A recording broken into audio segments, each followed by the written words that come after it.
Hello, what's up, ladies and gentlemen and ladies? This is your girl, Sensei. Welcome to the Sports Senseis. We have another wonderful, amazing, exciting show for you. In this episode, we will be covering March Madness. We will also be covering the MVP race.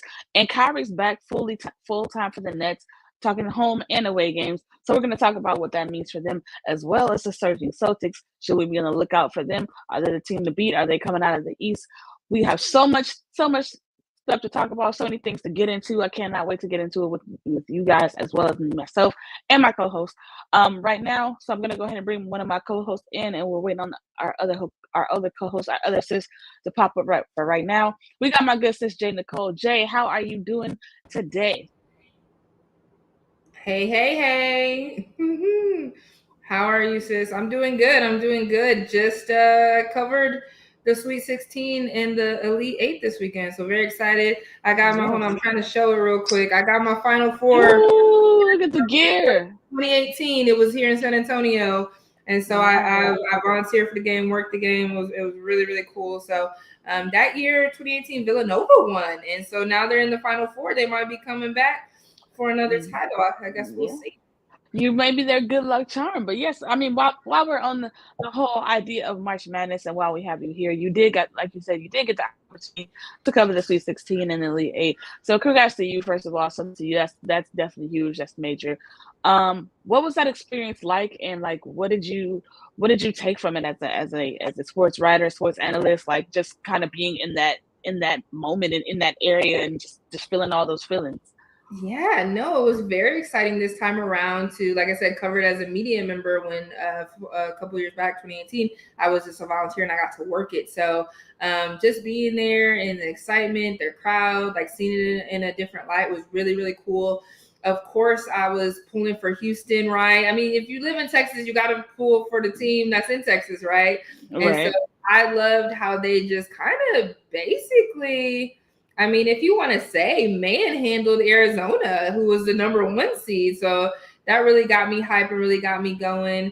And then, I was trying to root for Michigan, but Villanova pulled that off. So, I'm from the Midwest, Michigan, right? So I was trying to cheer for them. But I mean, it was just, it's always an experience of a lifetime, and to be in awe, with your credential, like, hey, I'm media, I'm here. It's just a super sweet experience for sure.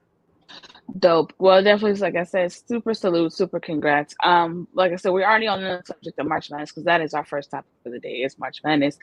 So many different things have been going on. So we obviously know what happened in the Sweet 16. We know what happened in the Elite Eight. So now we have the Final Four. We have Duke and UNC. So this is their first time actually playing against each other in a tournament game this late in the season as a Final Four.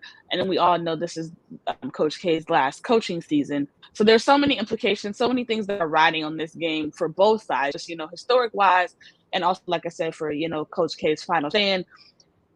I mean, who do you got? I gotta have Duke, right? It's Coach K's last year. I said this last night on my show, and I'm like, his team is playing hard for him. They're like, it's your last year, Coach K. We want to get you that dub. We want to get you that championship. And so I can't root against Duke. I just can't do it. I mean, Coach K, I looked at the man, I said, how old is he? Because he don't even look that old. Somebody said he'd be dyeing his hair. I said, oh, okay, that's it. All these Olympic teams and all this, he's been all around. But man, I gotta pull for Duke, and I'm gonna do this too. It's kind of hard because Michael Jordan went to UNC, right? And right. And then also back in, I want to say it was like 05, Illinois played UNC for the championship, and I went down to Illinois Champaign because 2 of my best friends went to school there, and we watched it in the stadium. It was crazy. We lost, but it was still a close, good game. So it's like I can't really root for UNC, but then I kind of could if I went to Michael Jordan. But anyways, Duke about to take it because they about to play hard for Coach K in his last season. I'm just so excited for him, and I really hope they win it all, to be honest. Yeah, that's kind of where I'm at too. I definitely want Duke to win. I mean, I like North Carolina as well, but I definitely want Duke to win just because it is Coach K's final season, and he is such a legendary coach and has meant so much to the game of college basketball. And I mean, just the game of basketball, period. Just like you said, from college basketball to the Team USA stuff. So you know what I'm saying? Like he definitely has on his stake as far as in the hall of the basketball gods. Like he's definitely in the lore of that. So I definitely want to see Coach K take it. I think they definitely will, just because Duke has just been playing. They've been playing so hard, and they've overcome just about every situation that you could possibly imagine in this tournament. I mean, they've been down, major throughout the game. Like I believe it was the 6-16 game where they were down for majority of that game until like the very end, and they finally just whatever it clicked that on, and they took that next step. So I don't think these kids want to lose. I think they have it in their heart, like we're Coach K's last team, so we want to go out with the bang, want to go out with a fight, and I definitely see that happening. But I mean, shout out to UNC as well, losing a coach like Roy Williams like a few years ago, and now they're back to to prominence as well, and kind of back in that conversation again, which a lot of people didn't see that happening for them this soon. So definitely shout out to them. So moving on to, because I mean we pretty much picked this with the same team for that game. So moving on to the next game, Villanova and Kansas. Who you got? I gotta take Villanova. Like I said, 2018, they won it all here in San Antonio. Coach Jay Wright, he's on his 28th season. You know what I mean? I just believe in Villanova and what they can do.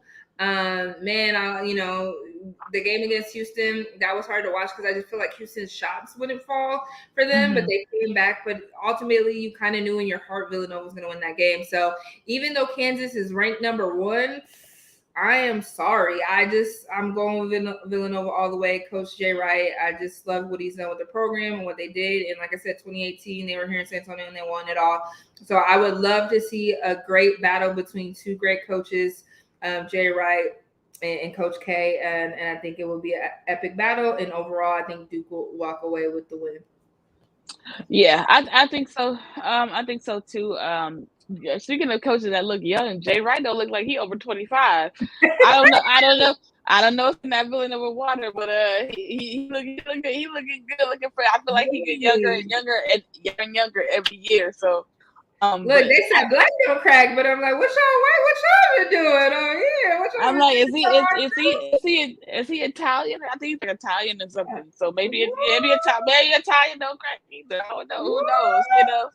But you definitely gotta salute Jay Wright for Villanova, that program. He always had them in the running, no matter what. You know what I'm saying? They always make the tournament.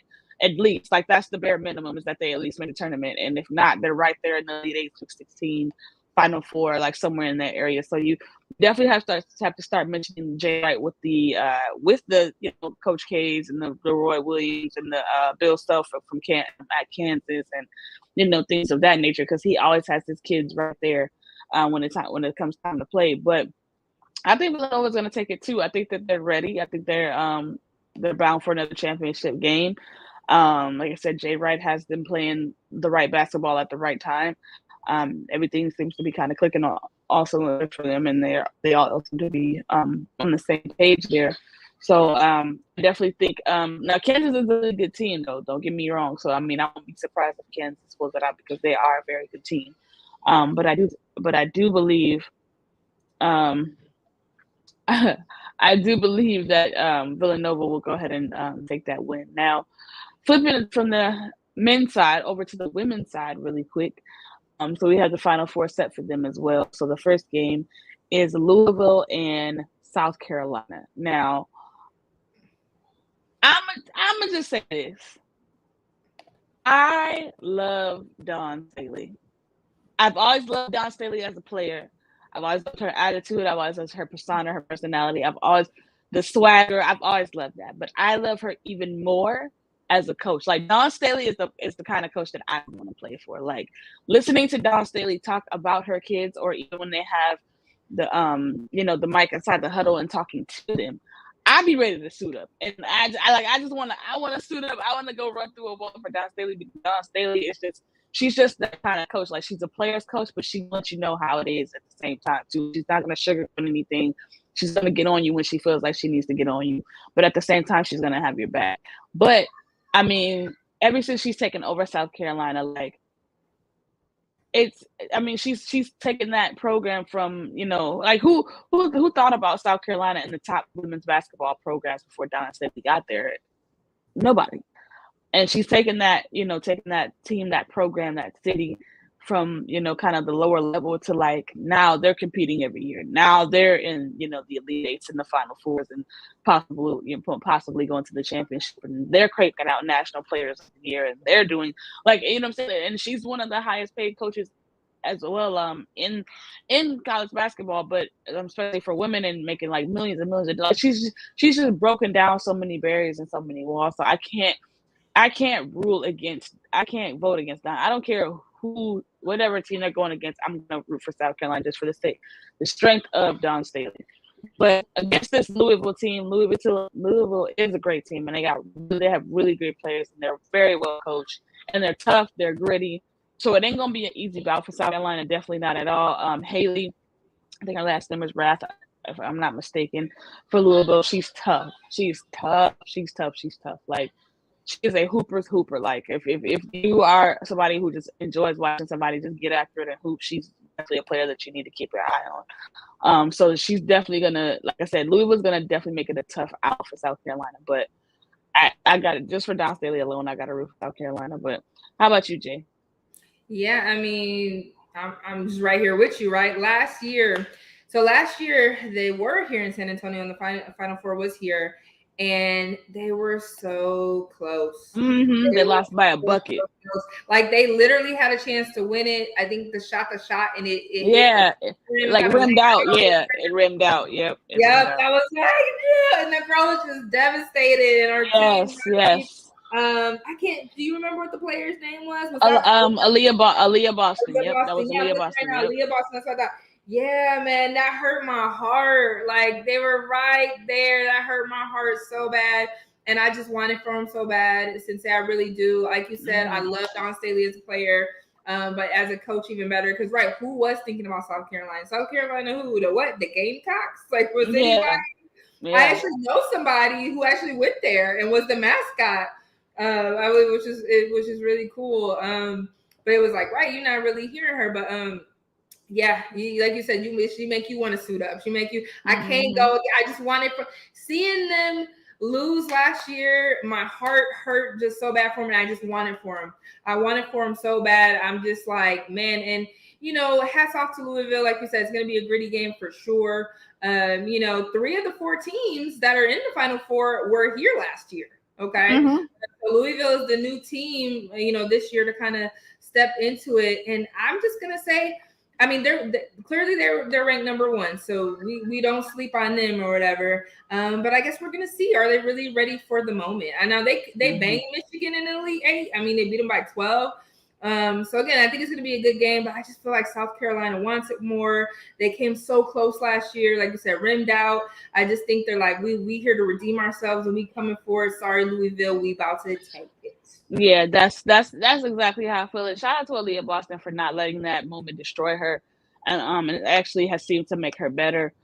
She's talked about that moment and how she felt, and she's talked about the dedication that she's had since that moment, and kind of channeling that into this season and into her play. So I just think that that's really important, especially being that young, being on that stage, and everything that she has going for her right now. That she just is just rising to the moment. Like I think it wasn't the game they just recently had, but the Sweet 16, the Elite game. It was a Sweet 16 game, where she just was on another level. Like she just made the separation completely apparent and clear between it's me and it's everybody else. And yeah. I just hope that she can continue to do that and keep her foot on the gas. Now in the next game we have a really, really tough game, really tough matchup, which I'm excited to see.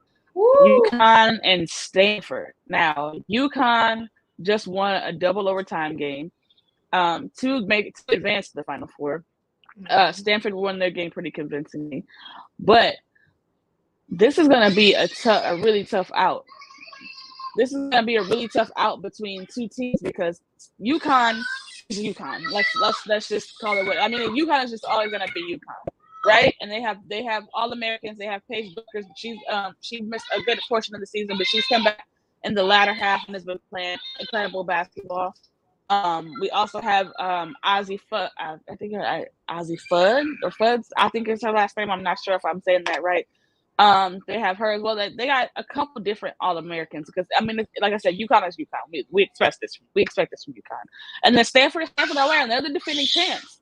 So I don't even know where to, because I like UConn. I've been a UConn fan for a very long time. Like, I'm a Diana Taurasi fan, so that's where my UConn love starts.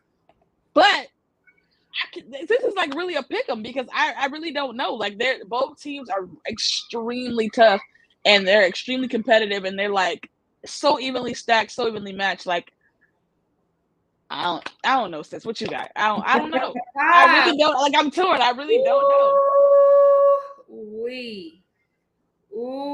Okay, so yeah, UConn's UConn, right? And they've been good forever, and they're good forever, and they've been how many times in a row? Is it like 60? The number's crazy. I don't even know how many times they've been to the Final Four, right?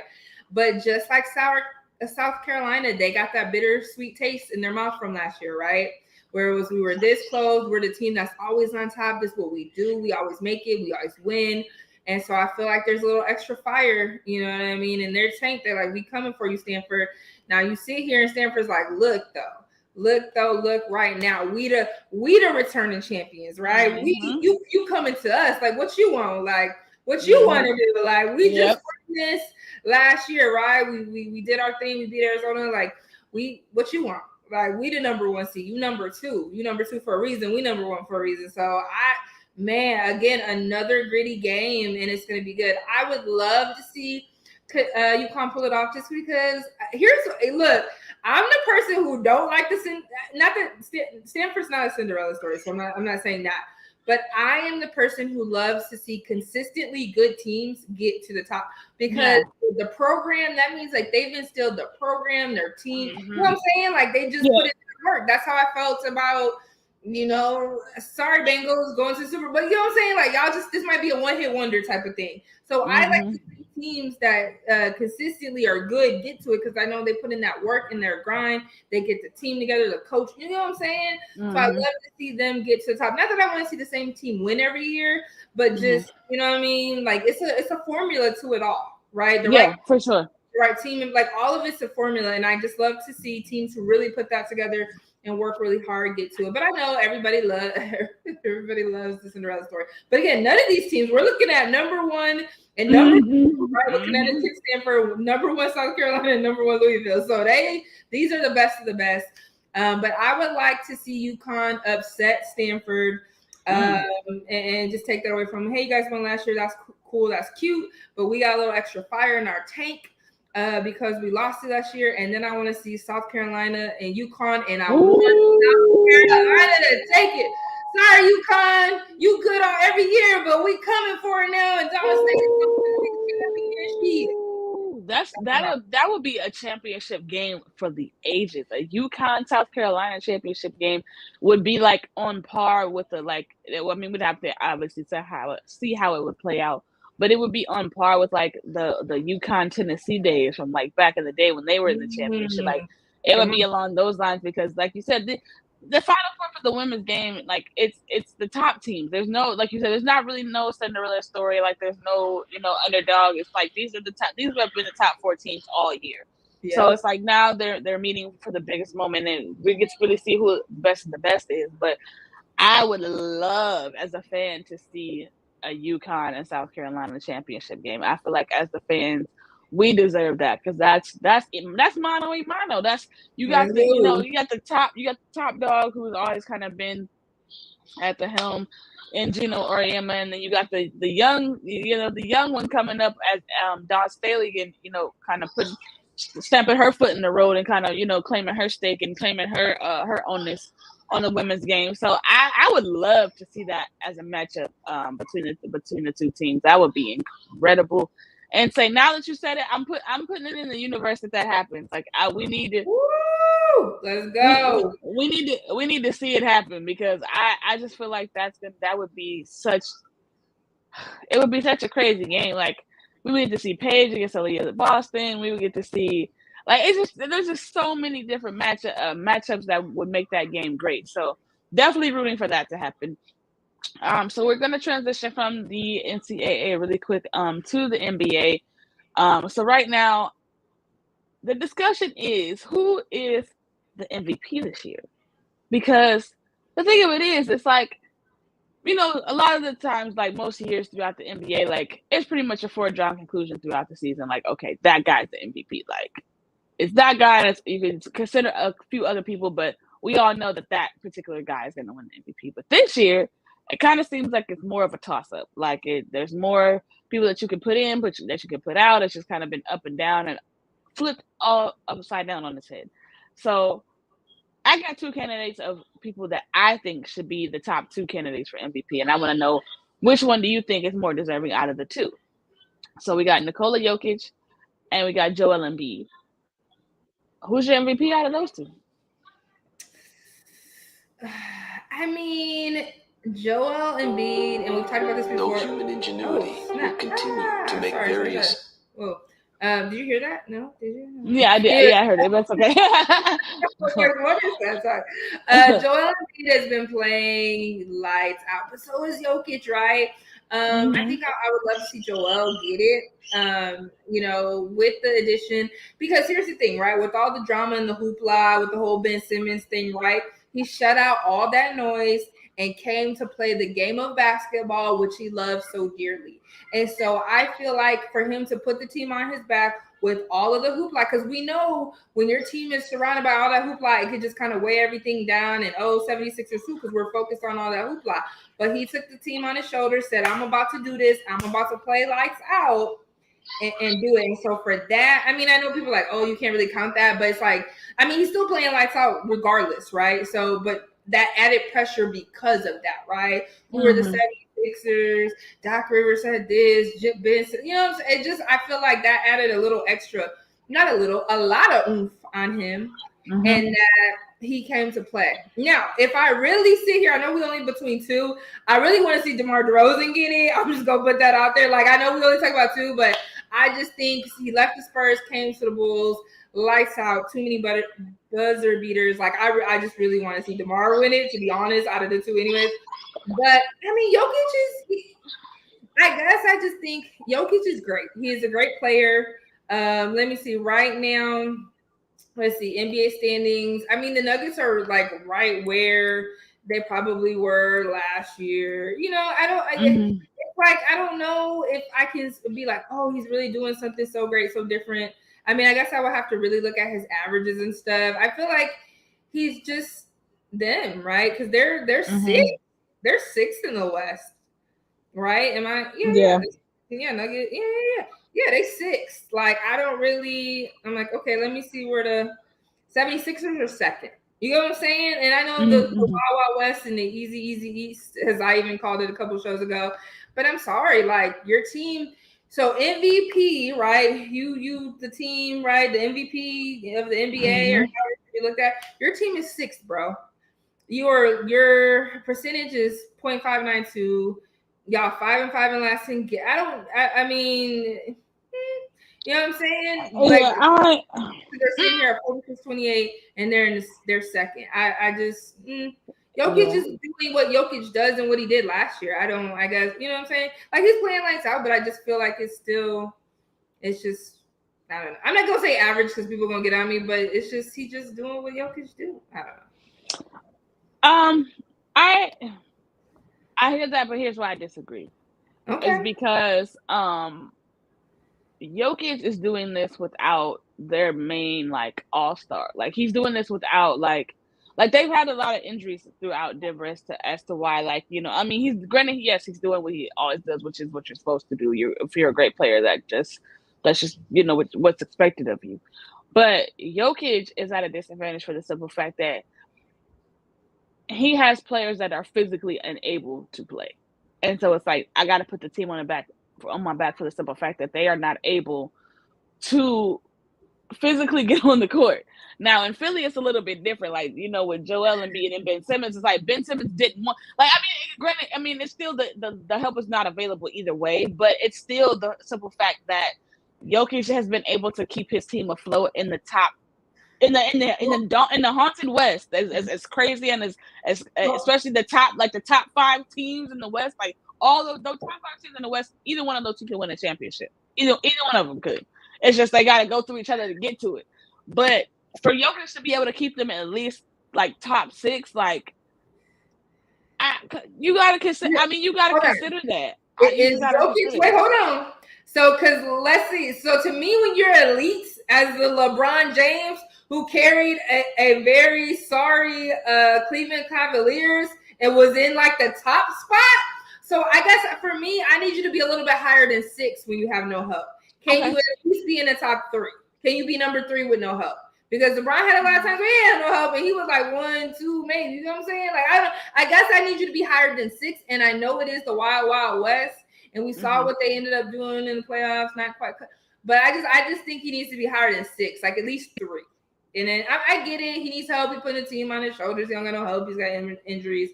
But I'm just saying 6. Like, can you be third? Because usually. I mean, and I have to go back and look this up, but the MVPs, their teams are, and I mean, I know, was it last year that everybody wanted to try to make a case for Steph Curry, even though the Warriors were like, you know what I mean? I'm like, your team got to be doing good too. Like, if you're the MVP, you got to pull them on your bootstraps and like, be on the MVP and be like, sure, because but you got to help your team too. You know what I'm saying? But I hear what you're saying. I hear what you're saying. I think for me, he needs to be a little higher. Like I'm at least maybe 4th, maybe, because that's half of 8, right? So like, you know, you got the top 8, at least be number 4, and but I get you.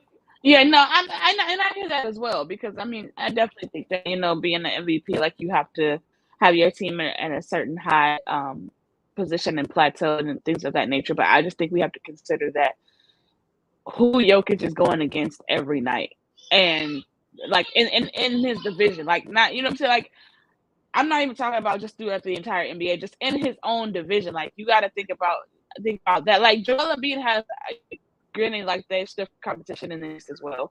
Obviously, you know, we're gonna get to that later, but Jokic just got to see Devin Booker more than once. He got to see Steph Curry more than once. He got to see LeBron more than once. He got to see, like, you know what I'm saying? Like, there's, I mean, wait. Let me just go back a second, because a couple weeks ago, when I was trying to say who Harden had to face in the Wild Wild West and Kyrie in the Easy East, she was but I believe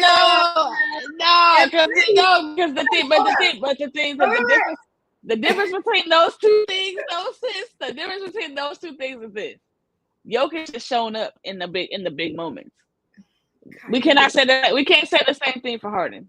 Kyrie one shot. Okay, that won them championship with LeBron James and his team. Okay, I digress.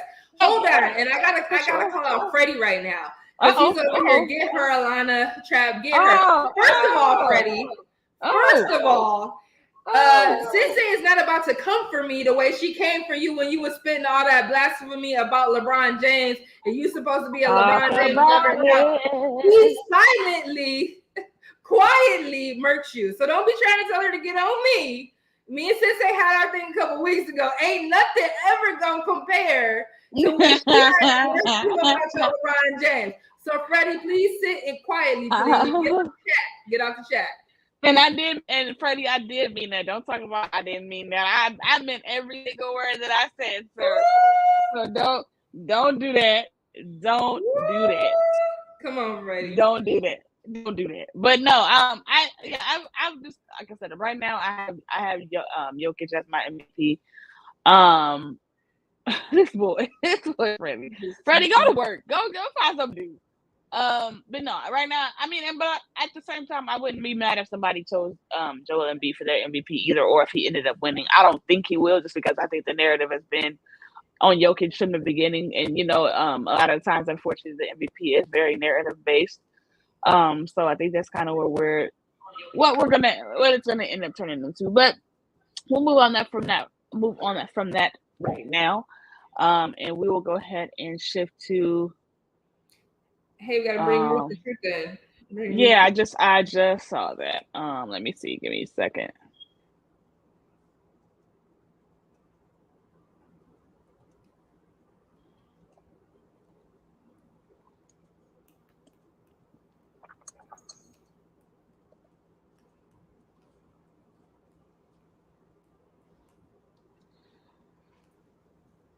Okay. I'm here. Our good sis Ruth the Truth has What's up, ladies? Has finally joined the show. We are now complete. We are now a trio instead of a duo.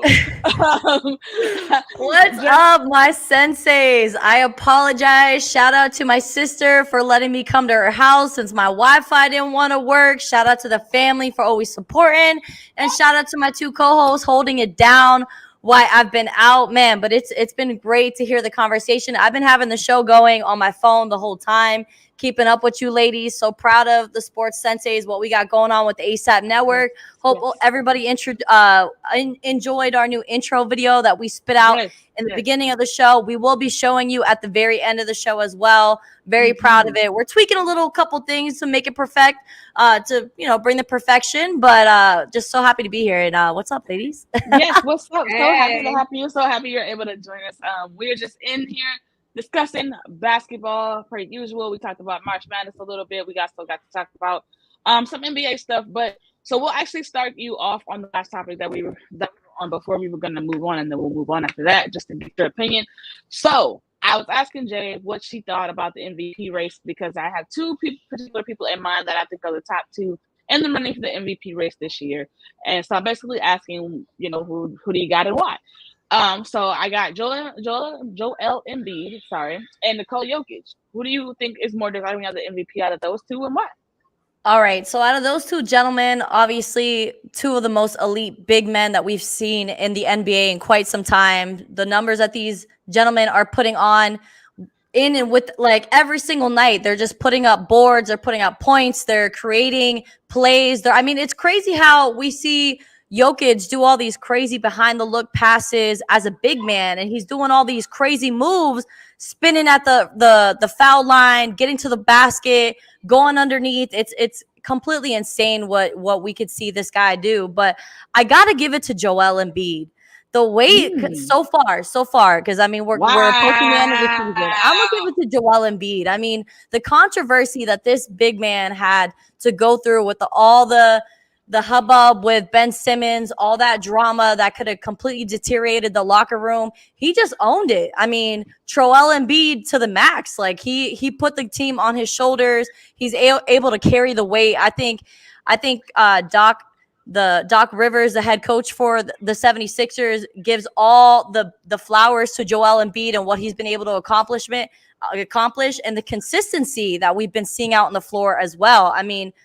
Nikola Jokic, you are an amazing talent, but I'm going to have to go with Joel Embiid with the MVP race. It's just phenomenal to see what he's doing. I'm hoping that he could get Harden a little more involved in the offense, because I just feel like it hasn't been consistent at times. But I know Harden is getting used to a new season after transitioning teams after the trade deadline, so there's a lot to adjust to.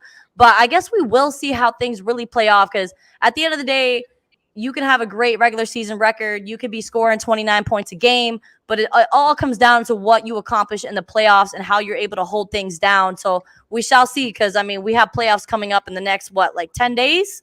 Mm-hmm. We're here, ladies. We made it. We're going to be crowning a champion for the 2021 season in the NBA, and I couldn't be more excited.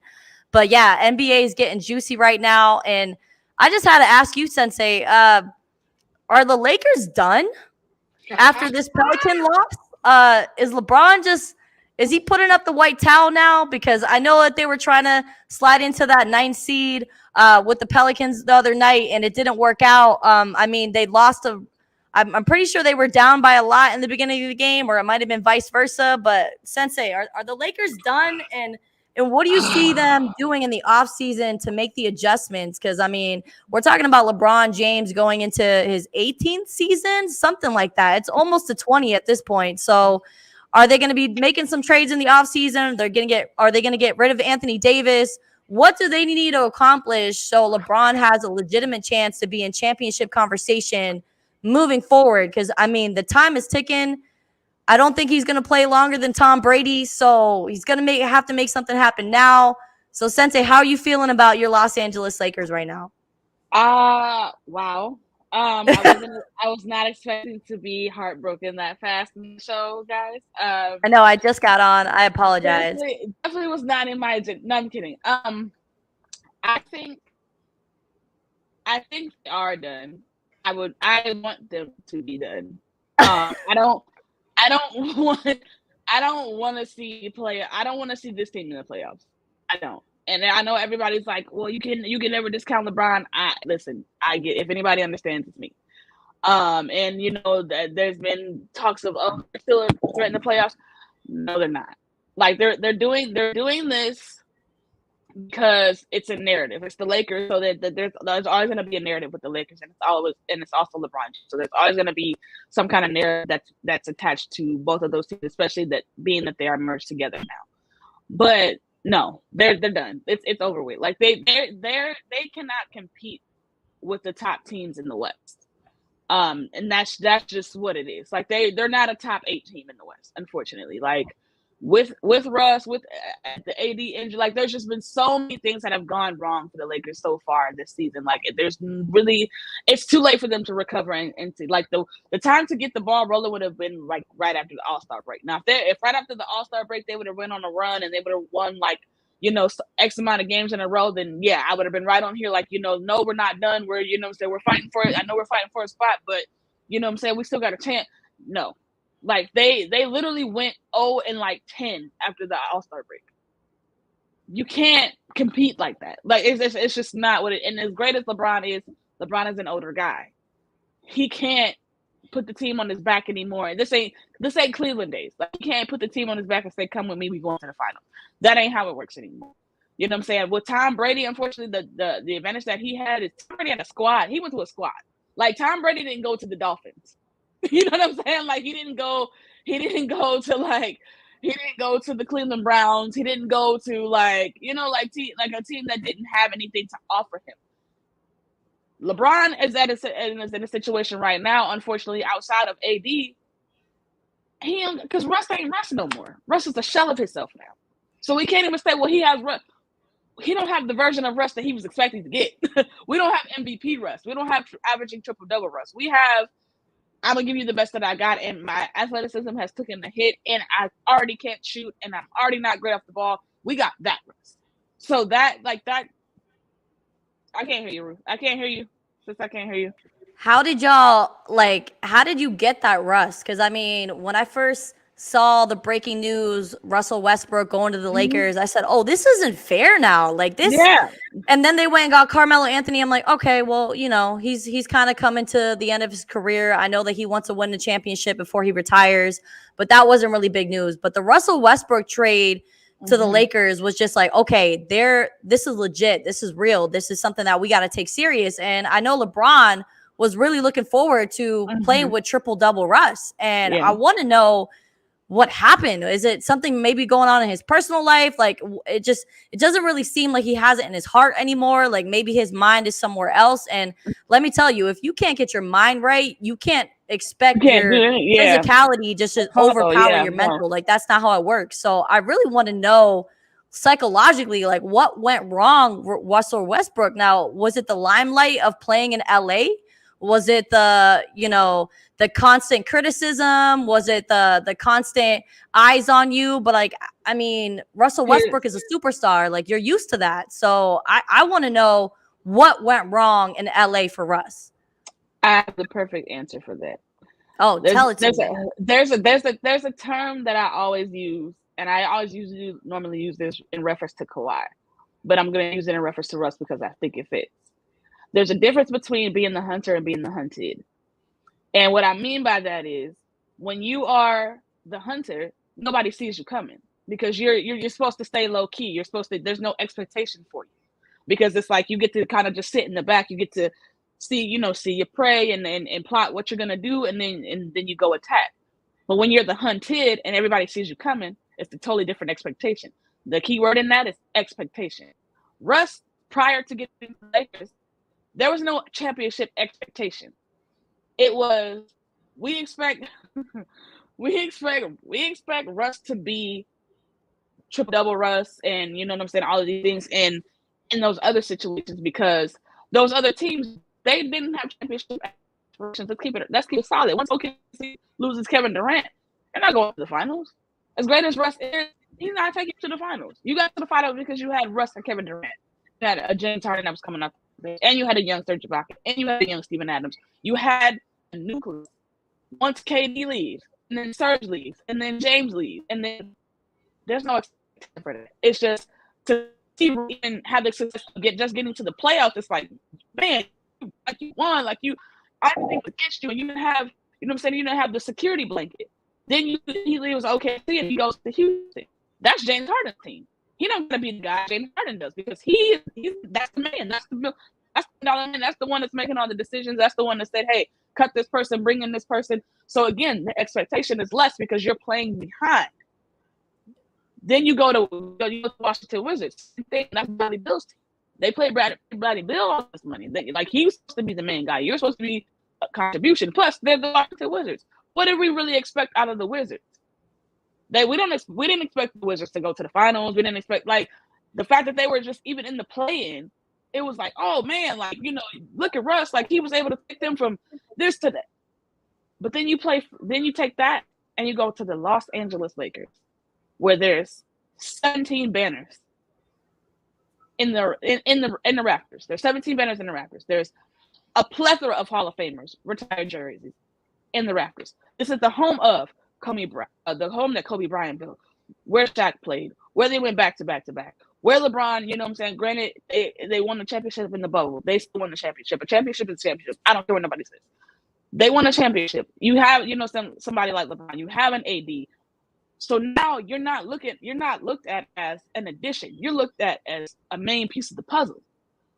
So when now that you have to be a main piece of the puzzle, you have to adjust your game, especially in a completely different way. Bron's Bron. Like, we know what to expect from Bron. Bron is the leader. Bron 1 through 5.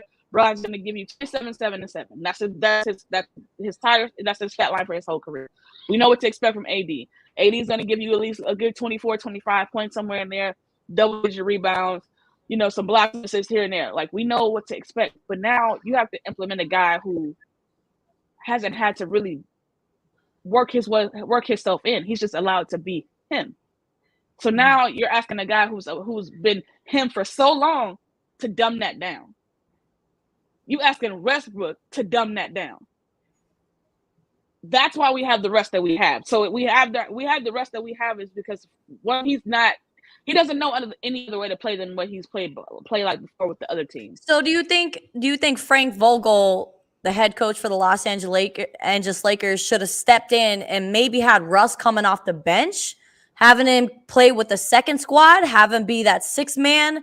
Maybe that would have been an easier transition. I don't know. I just feel like there's so many different things that they could have tried with the lineup that they have, with the roster that they have, with the youth that they had, to really kind of switch things up till they find something that works. I just feel like that is it comes down to almost like a coaching problem. Like, if you're consistently having the same issue and you're having the same results night in, night out, then what are we really doing here? Is Frank Vogel, is he just being too timid where he doesn't want to overstep maybe what LeBron says? Or I don't really know. I just feel like as the Lakers organization, they're a championship franchise, that they win championships, and for them not to be in the play-in tournament, for not even having playoff conversation, when you have LeBron Dame, when you have Anthony Davis, when you have Russell Westbrook, when you have Carmelo Anthony, like some of the greats that when they were playing apart, they were absolutely phenomenal, and then you put them together and it's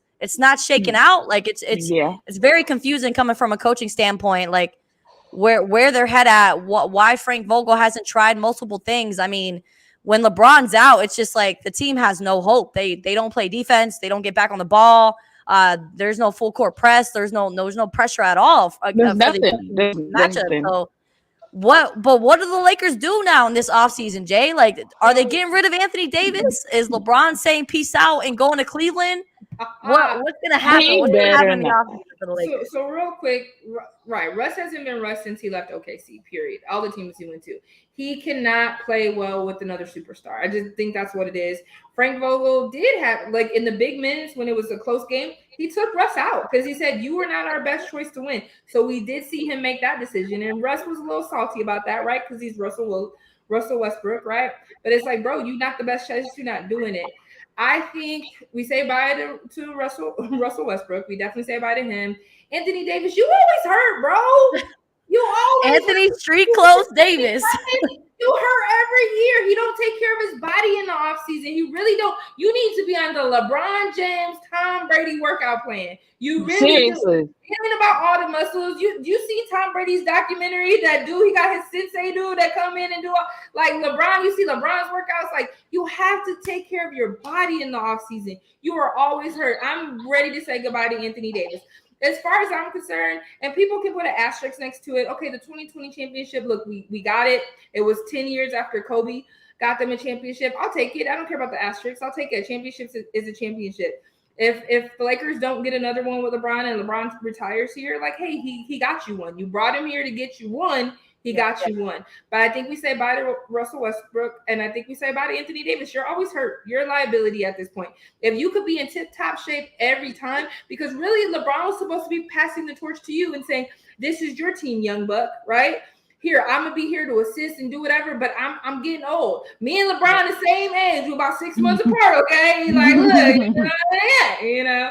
I mean, black don't crack, but, you know, we still, you know, once you hit 30, and Ruth, I know it's your last year in your 20s, but when you hit 30, your body shift. It do a little. You felt it, didn't you? You was like, listen. I feel like as soon as I woke up and I was 30 years old, I started having knee problems. It just your body I was like, my just, back started hurting. I'm like, what's going on? Like, what is even happening right now? Like, I was just fine 2 weeks ago. It's a shift, Ruth. It's coming, girl. Oh man, baby, it's approaching. You have to stretch every morning you get up, Ruth. From I gotta start doing yoga. I guess I'm gonna start taking up yoga. But like honestly, like it's not an age. Well, late 30s is not old, and by any means, we're not calling that old.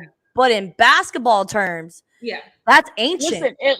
Listen, in LeBron years, because you got to consider that this guy has played the most minutes regular season, most minutes playoffs.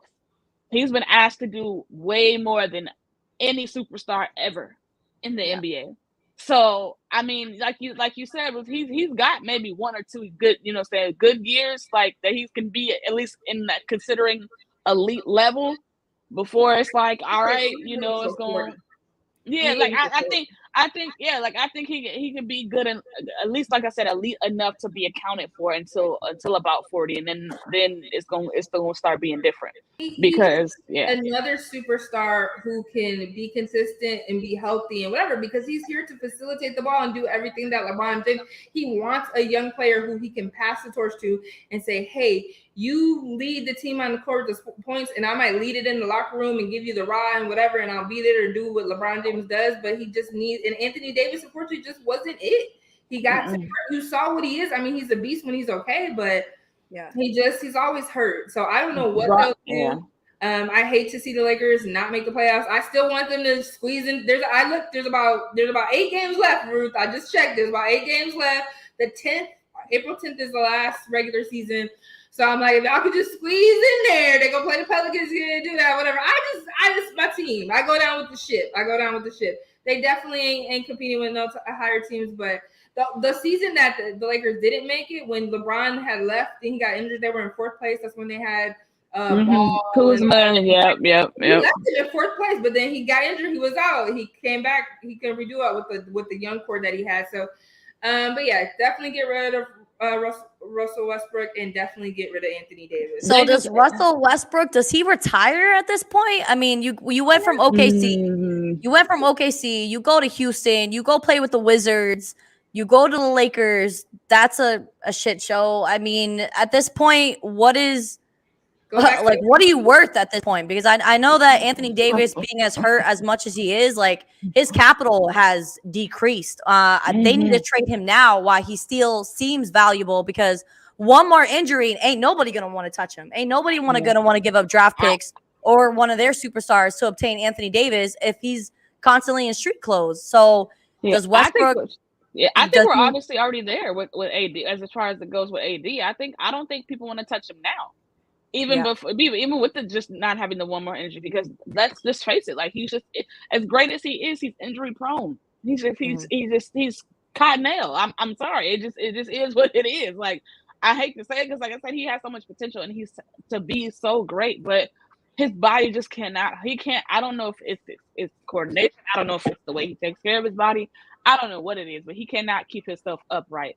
I don't I think just feel like if he were to take like some type of ballet classes or some type of like dance classes, he would just be more agile on his feet. And I just feel like that's really helpful. Like honestly, I did gymnastics for 4 years before I started playing sports. Like not real gymnastics is a real sport, but I mean like basketball, softball, football, those type of things. And what you learn how to keep your balance, that really helps you out when it comes to playing basketball. When you're going at full speed and somebody bumps into you and changes your trajectory, you're able to adjust to that really well. So I think Anthony Davis should take some dance classes after this.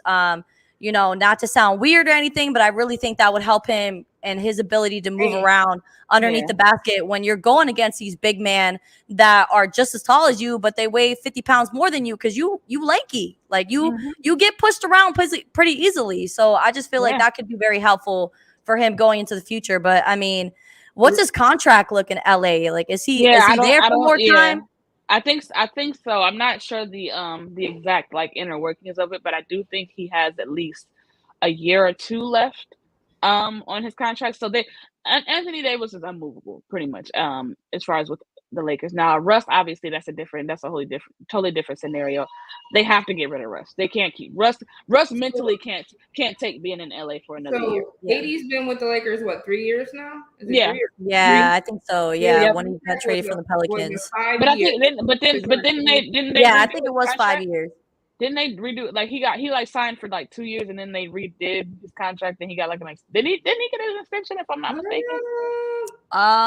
If he would have, I'm pretty sure it would have been after 2020, his championship year. Because I mean, in the bubble, the man was absolutely ridiculous. The way he was able to help out, but I mean, they had a lot of help. I don't think they should have got rid of Alex Caruso. I don't think they should have got rid of Kyle Kuzma. I don't think they should have got rid of Caldwell Pope. I think that really hurt them because you have your superstars, but you also need your backups that are gonna help put the ball in your superstar to your superstars for them to. I think they had a really good squad, and I think they made some mistakes by not paying Alex Caruso and Kyle Kuzma. I think that hurt them, but they're having great success. Kyle Kuzma's, with the Washington Wizards, they had the first half of the season was pretty legitimate, but then they were dealing injury with Bradley Beal. And then Alex Caruso going to Chicago, playing along Nikola Vucevic, the center from the Orlando Magic that had to get the heck up out of Orlando. His career was going to take a downfall. And then DeMar DeRozan, who has been in MVP conversation throughout the whole season, like great. They went into great situations, and I'm pretty sure they're looking back at LA like, man, aren't we happy we got the heck up out of there? Because when it comes to the Los Angeles Lakers, it doesn't seem like anybody's got anything real positive to say about that team right now. So I'm looking at Anthony Davis' contract. So 5 years. He has in his contract in 2024, he can do an early termination, but it's to 5 years. He locked in. He's not. We can't. There's no. 2024. That's right. Somebody wants him, but early term. Like if he wants to get out, 2024 is the earliest. But if somebody, if they want to trade for him, but So he's only technically in the second year right now because it was 2021, now 21-22 where he's 28, and they have him all the way. He will be an unrestricted free agent in 2025. He's super locked in. So the best thing that they can do is get rid of Russ first.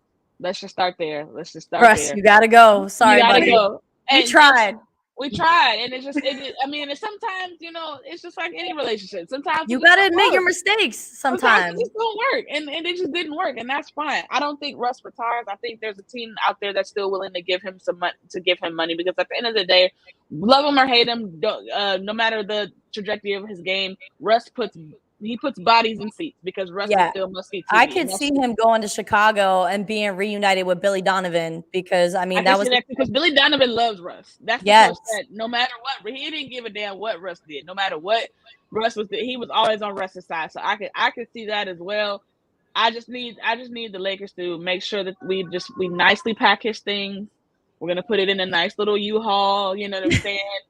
We might even buy him a house wherever he's gonna go. We might even just purchase the house just to ensure that he does not bring his ass back to LA. Okay, that's all I'm concerned with. Get Bron some shooters. Surround Bron with people that can put the ball in the basket. I don't know why you would bring a guy like Russ in who can't put the ball. I'm not gonna go there because I'll be here all day. But they need to surround Bron with some shooters. They need to get just a couple good, consistent like role players because they don't need a whole lot. It seems like they need a whole lot because they're losing a lot, but they don't really need a whole lot. They just need the right pieces. That's the key. It's the right pieces. It's not necessarily like they just need like I said, they just need the right pieces, and they can be right back in the fold because Bron is still playing at a pretty elite level age. Even with his age and all that, like he's still playing at an elite level. AD still has that capability of playing to elite level if he can just stay healthy enough. We don't because I mean even in the championship year he didn't play the whole season that year either. You know what I'm saying? Like he missed a lot of games in that season too. So we know that's what comes with AD. He's gonna miss a lot of games.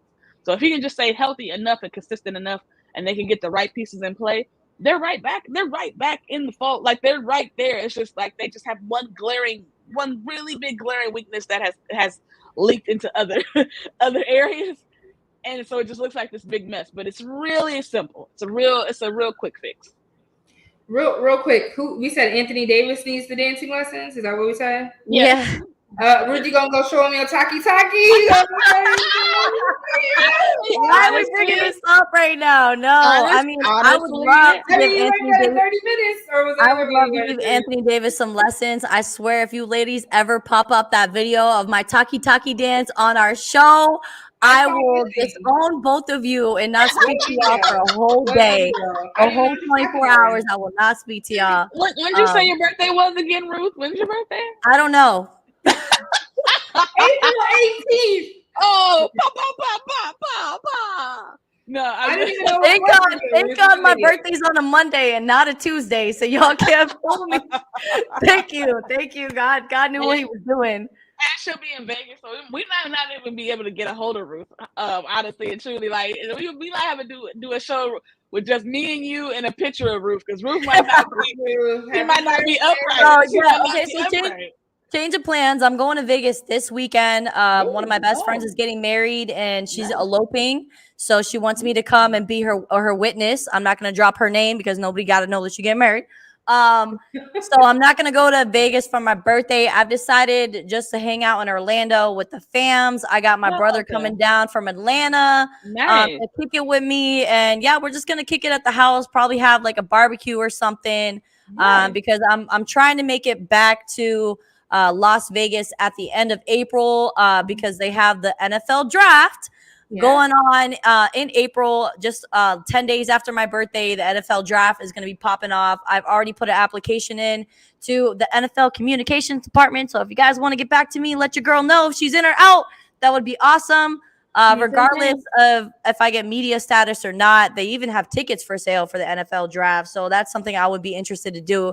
Maybe a little gift to myself, for the birthday coming up. But yeah, last year in the 20s, I'm ready to take it head on. I'm excited. Anthony Davis, let me know. I got them ballerina shoes for you all day, size 15, whenever you're ready. I can't. That's hilarious. Well, since we're on NBA, I think we'll make this our last topic here. Actually, we'll do this first. So we'll just cover this really quick.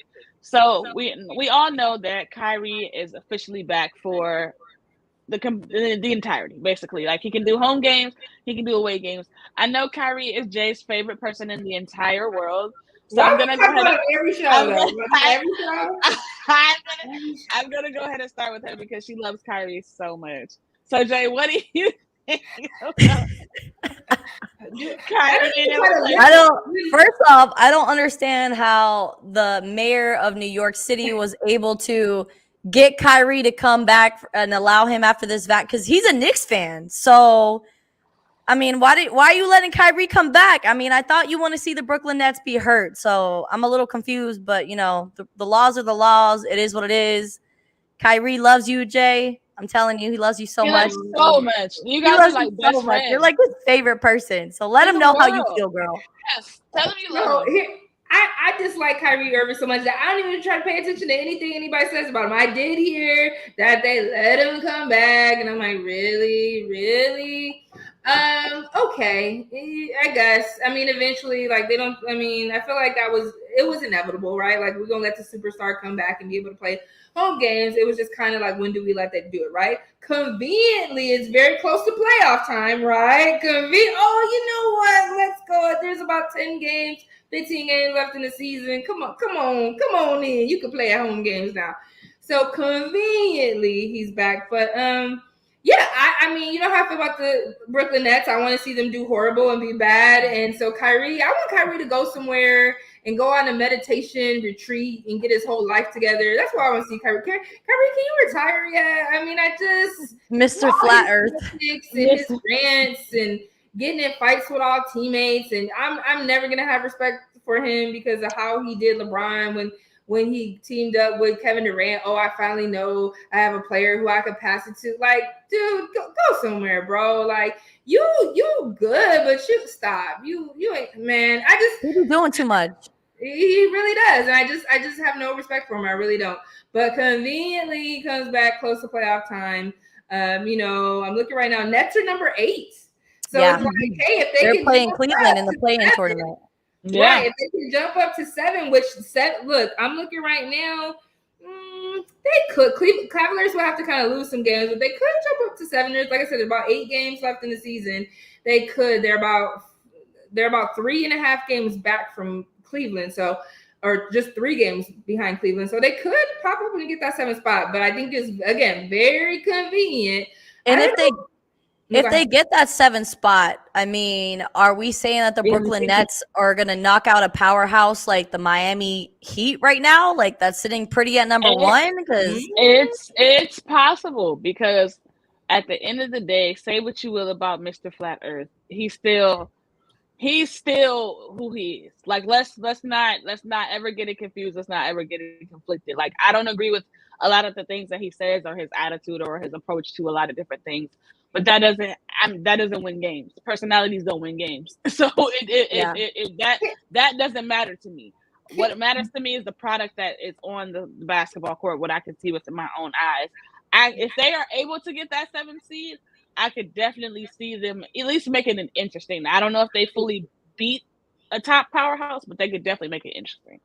Let me just refresh my memory, because I'm trying to remember from these last 2 years with these playoff games. So it's 7 and 8 play each other first, and then 9 and 10 play each other, or how? I think it's 8. Isn't it 8 and 9? Is it 8? So and 9? it's 7. 9 is like in the play-in. The play-in is 9. Yeah, the play-in is 9 and 10. 9 and 10. 9 and 10. Yeah, okay. For the East right now, we got the Charlotte Hornets playing Atlanta if it were to start tomorrow. And then the 7 and 8 seed are going to be playing each other. Cleveland's at 7, Brooklyn's at 8. So they need to get to the 6. So whoever wins out of the 7 and 8, I'm sorry, I did that wrong. Whoever wins out of Brooklyn and Cleveland are going to be playing whoever wins from Charlotte and Atlanta, and then whoever beats that would be going on to face the Miami Heat. Okay, yeah. Can we real quick talk about Jimmy Buckets getting in an argument with Eric Spoelstra? I've been wondering about that for days. And Haslam. Let's not forget Haslam either, because Haslam was for surely on the Adonis was not taking his shit. Listen, he went back to Miami Day. Adonis Haslam, like, he was like, look, I'll give you every piece of this old man strength right here on this bench. Ooh. Right here on this bench, little buddy. Ooh. Yeah, I ain't there from what I saw. I watched it from a couple different angles because the scorer had a video up. Then somebody else posted a video that it seemed like they were sitting behind the bench, and you could kind of see Adamas. You could actually hear Adamas Haslam start threatening Jimmy Butler, like, "Yo, I'll whoop your ass. I'll whoop your ass." He said it a couple times, like getting in his face. But it kind of seemed like Jimmy Butler was giving a little bit of attitude to Eric Spoelstra. So I think Adamas was coming to the aid of Eric Spoelstra because Jimmy Butler was kind of losing his top because, I mean, I think they were on like a 16-2 run, and the Golden State Warriors didn't have any of their superstars, and they were getting down late in the fourth quarter. It was just, they were peeling apart late in the fourth defensively. And I think Eric Spoelstra told Jimmy Butler, like, you got to play better than how you're performing right now on the court. And then Jimmy Butler kind of clapped back, and this isn't fact. People are saying that he made a comment to Eric Spoelstra like the only reason why you're relevant is because Dwayne Wade. So I don't know if that's something true, but Jimmy Butler, he has a reputation of being able to run that mouth. Jimmy Butler, he's a dog at the end of the day. He don't care about hurting feelings. I think he's one of those people that don't really process the effect of what he says until after it's already said. I kind of have, I used to deal with that problem too, where it's like I wouldn't think before I spoke. And I think Jimmy kind of gets himself in those kind of situations because, I mean, we saw him. He's been hopping around teams. He was with Philly, with Doc Rivers. He was playing in Minnesota with Karl Anthony Towns. Karl Anthony Towns seems to be like the most mellow person ever, yet he had mad beef with him too. So I don't know. I think it's starting to come down to Jimmy, you need to stop being a problem. When your team is sitting at number one, there is no reason for you to be attacking your head coach, a coach that deserves all the utmost respect, one of the most respected head coaches in the league right now. So it got spicy, and I did not expect to see Eric Spoelstra slam that what was it, that clipboard yeah, the way that he did. And I'm like, oh, was he trying to? It looked bad.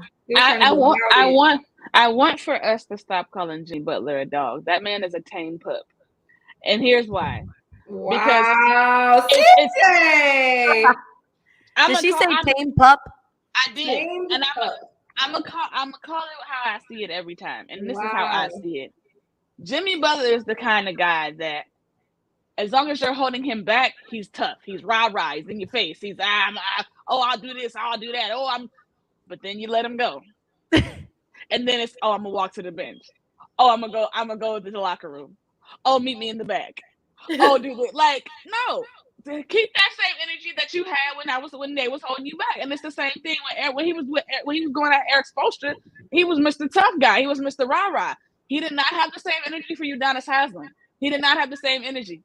Because he knew that man was about to whoop his ass. Yeah, he knew what time it was. The same thing with, like, we talked about him getting into it with Karl Anthony Towns.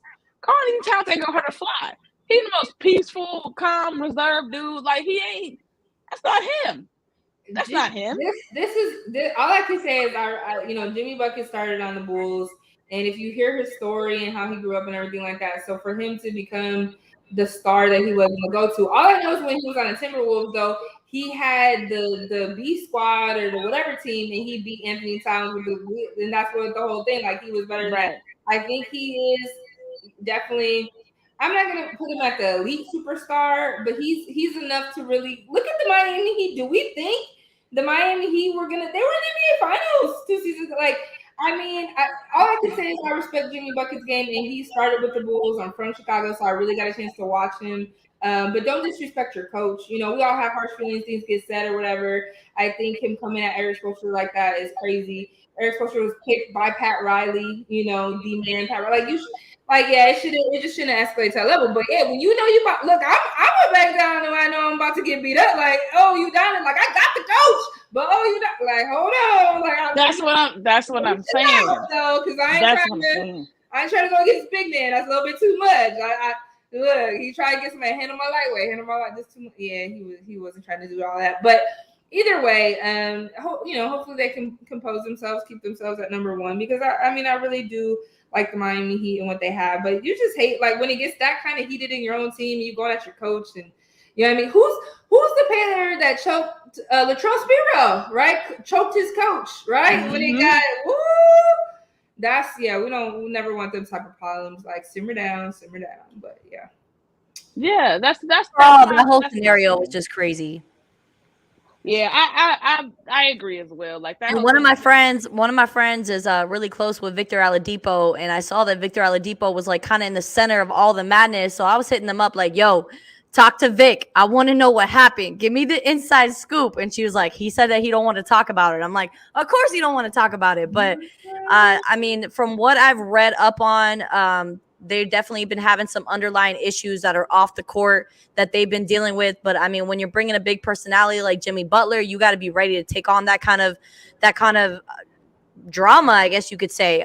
Is it a shame? Absolutely. Number one seed, You guys are at the top of your game right now. I mean, how many games? They've already won, 48 games on the season, the best record in the East right now. So it's a little disappointing that they're dealing with this, but can they power through and make it through a playoff series and not let these problems like get to them? We shall see, but it's really interesting to see. I guess it's not surprising to see that Jimmy Butler is in the headlines for things other than what he's performing on the court. Yeah, definitely. I definitely agree. Well, that's going to be our last topic, and then we'll go ahead and wrap it up after this. So since we are talking about the Eastern Conference and the NBA, of course, the Boston Celtics are a team that has been quietly but surely on the rise. They've been making a lot of noise. They've beat a lot of really good teams these past few weeks here. So they are surging. They are firing all cylinders are clicking at the right time.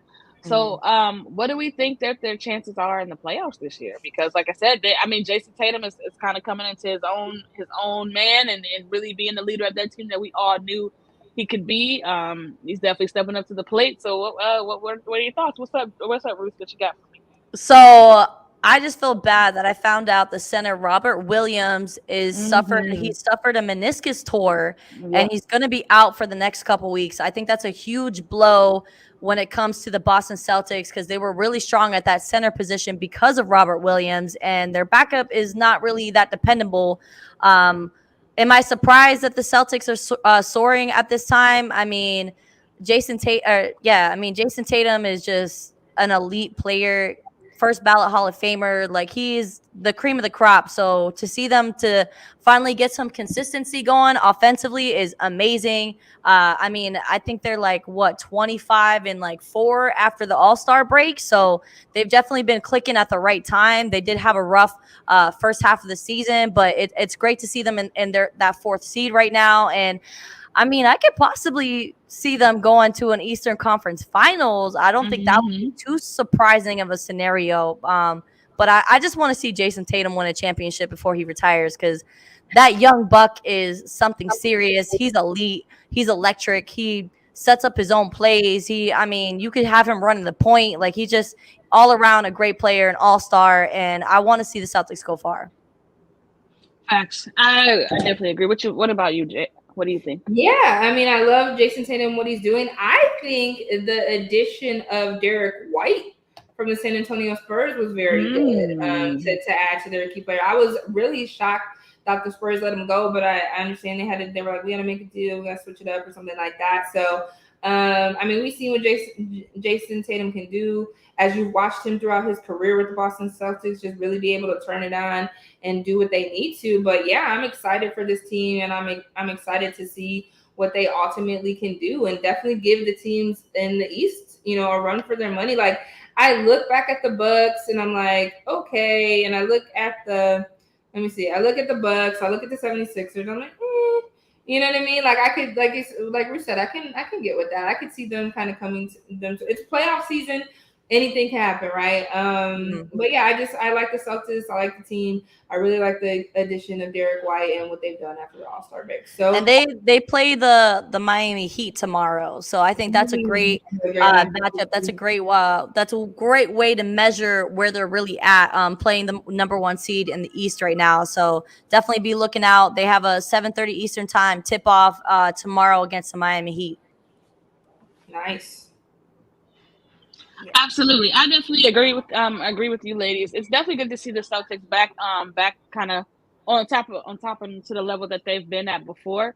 Also, and I've always been a really huge fan of Jason Tatum. I've definitely always thought that since his Duke days that he Sensei? Really? Honestly, you a fan of Jason Tatum after what he did to LeBron in the 2018 Eastern Conference Finals? The way he dunked on your boy like that? Yeah, and we salute him for it. But what was the end result of that series? I know, okay, but it was still nice. I just want to. I know LeBron still remembers that. That's all I know. Oh, for sure. No, you don't forget that because not only did he dunk on him, he chest bumped him. So you definitely don't forget that. I remember I was like, ooh, yikes. But no, I've always, Jason Tatum is a Midwest kid. You know what I'm saying? I've been following him for a really long time since he was in high school in St. Louis. And he's just his game is just so smooth to me. Like it's so smooth. It's so like there's levels to his game for me personally. So like I've always been a fan of his, and I've definitely always enjoyed watching him. And so I've always enjoyed, definitely always enjoyed watching him. So it's good to see him come into his own and really step up to that level, and get his team, right where they need to be. Because we always saw the potential of what the Celtics could be. Yeah. You know what I'm saying, with Jason Tatum and with Jaylen Brown, we thought it was going to be with them, and then in addition to Kyrie, but unfortunately that didn't work out. But even with that situation not panning out, the Celtics have still remained at least eye level to everyone else. Like they never really had a major drop off where they were like a below 500 team or a lottery team. Like they've always kind of stayed consistent, but they're finally, I think at this point, starting to hit their stride, and like it's starting to make sense. It's starting to click. It's like, I'm sad that it didn't work out with Kemba Walker though. Me too, because I felt like I was really pulling for Kemba. I was like, come on. Man, me too. But I just feel like Kemba, he waited too long to leave Charlotte. He should have left a lot sooner. Yes. Because I think if they get Kemba, if they get Kemba, let's say 3 years prior to that, who knows what could have happened? Right. You know what I'm saying? By the time Kemba got to Charlotte, like he'd run his knees into the ground, being everything and more for Charlotte for so many years.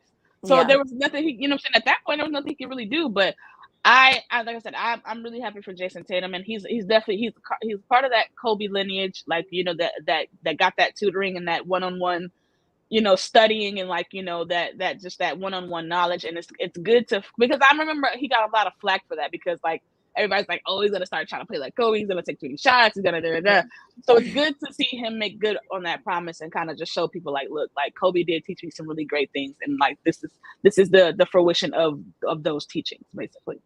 Yeah, absolutely. But speaking of the Hornets, I just wanted to let you guys know that LaMelo Ball is the truth. Oh my gosh, the way he took it to Brooklyn. Oh my God, like the Hornets, I think is that. Gotta love LaMelo. The Hornets is that sneaky team that we got to watch out for. But LaMelo or Lonzo, who's getting the chip first? Because I mean, we're talking about two young brothers that are going to be in the league for a long time. They're both super talented, the Ball brothers. Their brother D'Angelo might be, joining them in the NBA as well. And that's crazy to think about. Like Giannis and his brothers, I think there's 3 of them in the NBA. Crazy to think about. Like your family is set for life. For life. Yeah. But LaMelo or Lonzo, who you taking? Oh, that's a good one. LaMelo all day. He's the youngest brother and he's the best brother. I just feel like this man, okay, so I think it was a boy. I said, who do you look forward to seeing ball? I said LaMelo Ball. This man became rookie of the year, and he was out injured with a sprained wrist, and he missed games. He still got rookie of the year. I just believe he is the truth. He went overseas. He played with all those grown men, and I think he's the best ball brother, and I just really see him getting the championship first. Lonzo has definitely come into his own. You're seeing him from the Lakers, from the Pelicans, and so what I think the Bulls are a really great fit for him.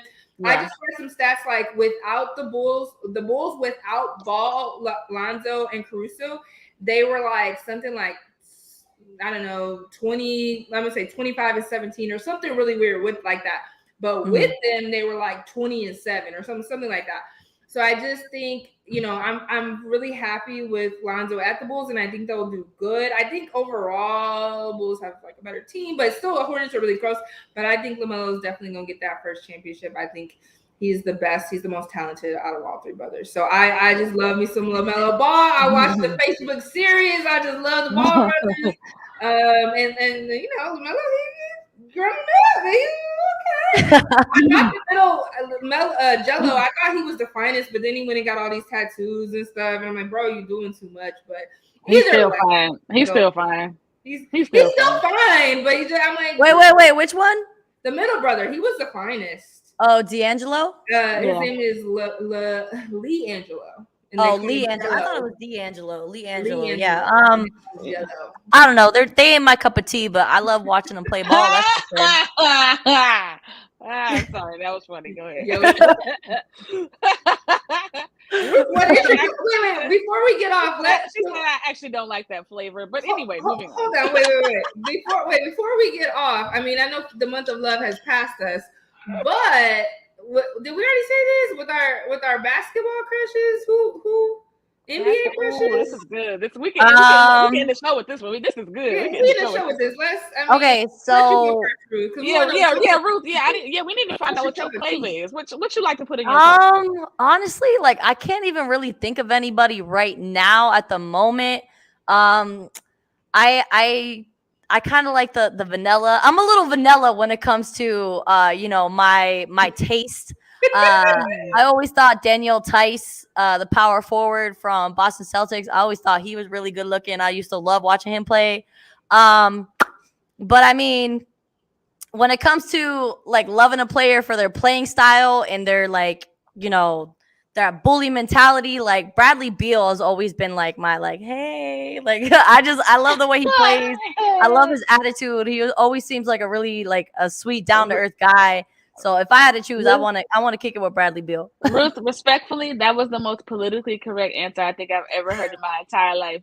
We did not ask you. We're gonna rephrase the question. We did not ask you who you want to hang out with. We did not ask you who's gay. You like, oh, I like him because he likes to play. We didn't ask you that. Who do you have a crush on, Ruth? The truth. Oh man, that's so hard. I don't even know. Like I can't. What's his name? The guy with he was in the commercial. I think it was a CarMax commercial. It was Tsunami Poppy. Why can't I think of his name right now? The guy with the colored hair. Is it Aubrey? No. Oh, is it Kelly Oubre? Yes, Kelly Oubre. I think that's my. I'm not mad at that. I'm not. Yeah, he's nice. I think he's nice. But all right, you ladies put me on the spot now. Like, tell me who your NBA crushes are. Yeah, Jay, you gotta go first. Hey, right now, and I did this on my show. On the last day of the month of love. My current NBA crush, been my NBA crush since 2014 when he was on Chicago Bulls. DJ Augustine. Okay. He's been in Orlando for a minute, girl. And let me tell you, he's a real nice guy. He's got like 5 kids with the same chick too. Exactly. They married. He's from Louisiana. I watched the video and I've been like, okay, you know what? But he's like pretty boy fine. I like a manly man, but like I'm like, oh yes. And he went to the Lakers. I said, you on my team? So when I got to cover the Lakers Spurs game, I got to watch him in his number 4 jersey and that purple and gold. I was like, there go my crush. There go my NBA crush. But yeah, DJ Augustine all day, every day. He's cousins with Lil Fizz from BG. Wow. Really? I did not know that. Crazy. That is really interesting. Which it makes sense because light skin and light skin. Like it kind of light skin and light skin. Like red bone. Right now it's kind of hard because like the current NBA guys, they ain't as fine as the ones like in the 90s, like you know what I'm saying? Like the night they had like, come on, like woo, there was some ones there. But if I had to pick one right now, I think I'm gonna go Zach LaVine. I think I like that. I'm gonna go Zach LaVine. He's very, very handsome to me. Like and he's like real clean cut, but like he still has that kind of like you were saying, Ruth, with Bradley Beal, like kind of like that bully mentality a little bit. Like when he kind of gets in that mode. So yeah, I definitely. Yeah, and he's been doing all those commercials, so it seems like he's got a little bit of acting skills behind him too. Which I mean, multi-dimensional athlete. You know, you could do a little acting at the same time. You're getting all these like side sponsorships and promotions. You making your money. So I respect it a lot. Yeah. I'm gonna go with him, but I think that's gonna wrap us up before we get into trouble. But wait! NFL crushes real quick. Mine is Travis Kelce. Jay, you got some competition. Hey, Ruth, I saw him first. You already know that's my white chocolate. Patrick's my husband. I gotta just stick with the Chiefs, but Kelsey can, he white. That's just white chocolate right there. I can't go. Yeah, because I had an obsession with Eminem growing up. Like I was in love with Eminem, like music, all that kind of stuff. So like I always wanted like, you know, a white boy that got a little bit of thug to him, and Travis Kelce just fits that scheme. Like he a rah, like he all about it. Like he dances the hip hop. Like he looked like he got like he's a full package. And he can dress. He can dress. And he That's the can best. dress, and he's a Super Bowl champion. So what else you need? Listen, you girls can fight over Travis Kelce. Give me Odell Beckham Jr. all day, every day. I don't want no baby care. mama drama. Listen, I can fight. So it doesn't matter. I doesn't matter. Listen, sis, she's 5 hours away from me. We can figure this out. Like, I've loved OBJ since he was at LSU. I never considered anybody like quote unquote perfect, but he's like without flaw, like that face and just with or without the beard, the body, like then he got that hair you like better, the blonde tips or the purple? I like the blonde. So where does OBJ go, ladies? Because at this moment he's still hanging in free agency, and I'm just kind of like, all right, guys. I know he has an ACL injury, but did we all see how we saw the Giants Odell Beckham Jr. in the Super Bowl? I mean, if the kid wouldn't have got hurt, I'm pretty sure he would have had 3 touchdowns by the end of the game. Like, it's just, I'm very surprised that he's still lingering in free agency, and I know it's the ACL injury that's got everybody kind of like pumping the brakes. I think he stays in LA. Yeah. I think he likes LA. I think he likes LA. I think they can find a common medium as far as like contract wise, because I don't think Odell's in a place in his career anymore where he's trying to get the big payday. Like, he's not looking for that anymore. Like, he's had a few of those. So it's like, to him. So he's not looking for the big payday. He's already got his ring. So at this point, he's just. I said he could go to the Chargers. I mean, it's possible. Like, I mean, if he wants to stay in LA, he could go to the Chargers. But I think he stays with the Rams. But I think that at this point, it's building legacy. It ain't like I said. He's got everything that he wants. He got the money. He got the ring. He's got, he set records. Like, he's put himself in a different tier as far as wide receivers. So right now, it's just about adding to the legacy. So he don't really, like I said, he don't need a $20, $30, $40 million contract anymore. He's been there, done that. Like, he knows realistically. I don't know, man. Kids are expensive. True, but I mean, you gotta consider outside of the NFL contract, he got Nike endorsements. He's got other stuff. So he's not pressed for money. Like, let's keep it all the way. Like, he's good. So, like I said, I think at this point he understands that no team's gonna offer him a huge payday. To him, it's just like, I just want to add to the legacy. I want a chance to another shot at the Super Bowl, because he's not gonna go to a rebuilding team. He's too old for that, and he's also, his body can't withstand that anymore. Like, he can't withstand the rigmarole of being like on a building, a team that's building or reconstructing. You know what I'm saying? Like a rebuild. Like, he can't be a part of that anymore. So he's looking to, if he's going to go somewhere, it's going to be to a contender where he can, possibly win another championship. Or, like I said, he stays with the Rams where, again, it's a contender and he could possibly win another championship. So that's what I think. I agree with that. Yeah, we'll see. All right, well, we got the Final Four for the ladies coming up on April 1st. South Carolina taking on Louisville. That'll be really interesting. And then we got the Huskies in Connecticut taking on Stanford for the women's bracket in the NCAA tournament, or NCAA March Madness tournament. And then we are down to our Final Four for the gentlemen as well. I believe so. We got Duke. Help me out, ladies. We got Duke in it still. Duke and UNC. UNC. This, I believe, is their first time playing together in this tournament in their history. Coach K, wish you the best of luck. It's your last season, so I hope you take it all the way. And then what's the other game that they got? Villanova and Kansas. All right. Well, I had Kansas making it all the way till the very end, but that's the only team.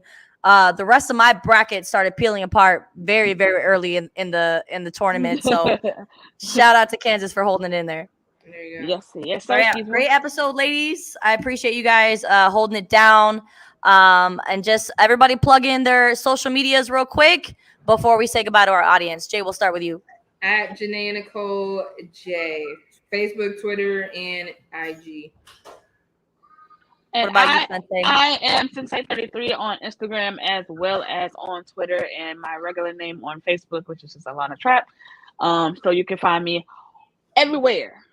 I love her last name, Trap. It suits her. I'm Ruth the Truth. Rap Root the music. Truth with 3 H's at the end on Twitter. Give me a follow. I am pretty active on Twitter and I'm trying to get my followers up so everybody can stay plugged into all the madness going on. And then on Instagram, Ruth_the_truth with the number 1 at the end. Make sure you follow me. I go live on Instagram. And we appreciate you guys hanging out with us on the All Sports, All Plays Network, ASAP Network. We will see you guys next Tuesday at 6 p.m. Eastern. Get us 1,000 followers, and we're releasing the Ruth video. If we get 500 likes on this video, we will be releasing my behind the scenes choreography to Taki Taki. You guys heard it here first. 500 likes, and we sharing it. 500 likes, ladies. Let's get it. All right, everybody have a great night. Sayonara.